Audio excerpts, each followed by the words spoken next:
L'auteur de ce livre, c'est le bien-aimé frère de Van Franke. Le titre du livre, c'est Suprême Intention, chapitre 15, petit 2. Suprême Intention, chapitre 15, petit 2. Nous pouvons dire que nous nous engageons sur le chemin de la croix quand elle cesse d'être pour nous simplement extérieure et commence à déployer ses effets au-dedans. Alors, l'accent n'est plus sur ce que l'homme peut recevoir, il porte sur ce que Dieu peut obtenir pour réaliser son intention suprême. Une fois que la chose nous est apparue, qu'elle nous a été révélée, nous nous rendons compte à quel point cette étape de notre marche a été négligée. C'est sans doute ce que l'auteur de l'Épître aux Hébreux avait à la pensée quand il écrivait. C'est pourquoi, laissant les éléments de la parole de Christ, en parenthèse, l'enseignement élémentaire, version Jérusalem, tendons à ce qui est parfait, en parenthèse, Hébreux chapitre 6. L'apôtre Paul semble insister pour faire comprendre que c'est ce chemin de la croix auquel il a voué sa vie qui explique à lui seul le succès et la fécondité de son ministère. Car nous qui vivons, nous sommes sans cesse livrés à la mort et à cause de Jésus, afin que la vie de Jésus soit aussi manifestée dans notre chair mortelle. Ainsi, la mort agit en nous et la vie en vous.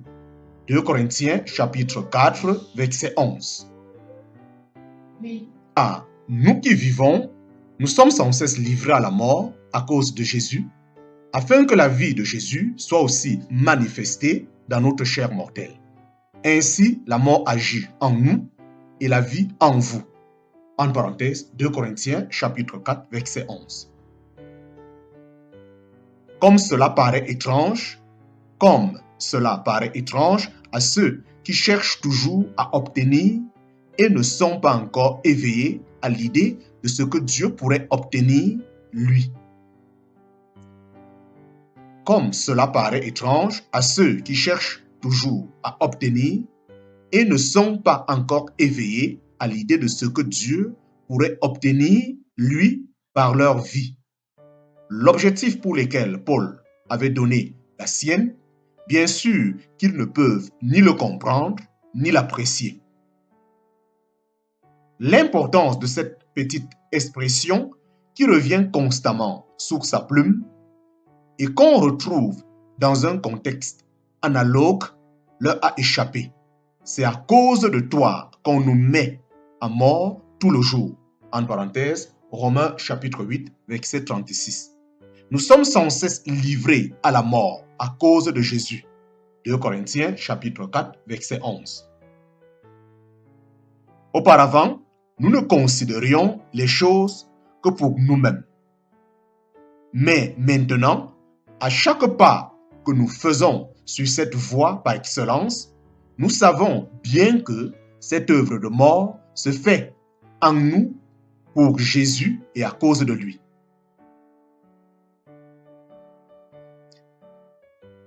Auparavant, nous ne considérions les choses que pour nous-mêmes. Mais maintenant, à chaque pas que nous faisons sur cette voie par excellence, nous savons bien que cette œuvre de mort se fait en nous pour Jésus et à cause de lui. Quel privilège que le nôtre. Et quelle vocation quand Dieu nous a choisis, il a calculé que nous deviendrons des vases transparents, permettant aux autres d'admirer le trésor céleste qu'ils contiennent, des instruments grâce auxquels ils pourraient manifester continuellement la mort du Seigneur Jésus. Ce qui semble être notre mort est en réalité la mort de Jésus. Ce qui semble être notre mort est en réalité la mort de Jésus en nous. Et cette œuvre de mort devient un moyen de vie pour tous ceux auxquels elle est révélée. Le pourquoi d'une vie stérile. le pourquoi d'une vie stérile. Nombre d'enfants de Dieu abordent le chemin de la croix désemparés et hésitants. Ne sachant rien de ce qui était dans la pensée de Dieu avant la chute, ni de la philosophie céleste, ils frémissent à l'idée que la mort puisse faire une œuvre continuelle en eux. Je ne suis pas préparé à prendre ce chemin, disent-ils. Ce que je veux, c'est une vie abondante et joyeuse, pas de mort.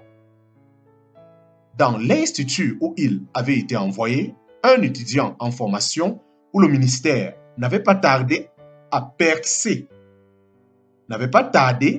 percer à jour l'esprit du christianisme moderne. Depuis que j'ai quitté la maison et l'assemblée, écrivait-il, j'ai commencé à voir clair. Il y a tant de jeunes gens ici qui se sont apparemment consacrés au service de Dieu, mais ne sont disposés à aucun sacrifice. C'est une exigence qui ne paraît pas les avoir. Depuis que j'ai quitté la maison et l'assemblée, écrivait-il, j'ai commencé à voir clair. Il y a tant de jeunes gens ici qui se sont apparemment consacrés au service de Dieu, mais ne sont disposés à aucun sacrifice. C'est une exigence qui ne paraît pas les avoir. C'est une exigence qui ne paraît pas les avoir retenus. Au début, j'en ai été profondément affecté. Puis, je me suis dit, c'est peut-être moi qui ai été trop étroit quand j'ai choisi de renoncer à mes droits et d'accepter, comme on me l'avait enseigné, que la mort fasse son œuvre en moi. Quelle extravagance on peut faire ici avec l'argent du Seigneur. Et j'ai été tenté de me mettre avec eux. Mais finalement, Dieu m'a fait voir combien ces vies-là sont stériles et vides. Ceux qui me paraissaient régner comme des rois savent peu de choses en réalité du chemin de la croix.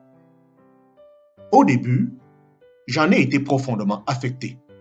Puis, je me suis dit, c'est peut-être moi qui ai été trop étroit quand j'ai choisi de renoncer à mes droits et d'accepter, comme on me l'avait enseigné, que la mort fasse son œuvre en moi. Quelle extravagance on peut faire ici avec l'argent du Seigneur. Et j'ai été tenté de me mettre avec eux. Mais finalement, Dieu m'a fait voir combien ces vies-là sont stériles et vides. Ceux qui me paraissent régner comme des rois savent peu de choses en réalité du chemin de la croix. La vie divine n'est pas un article d'utilité. La vie divine n'est pas un article d'utilité.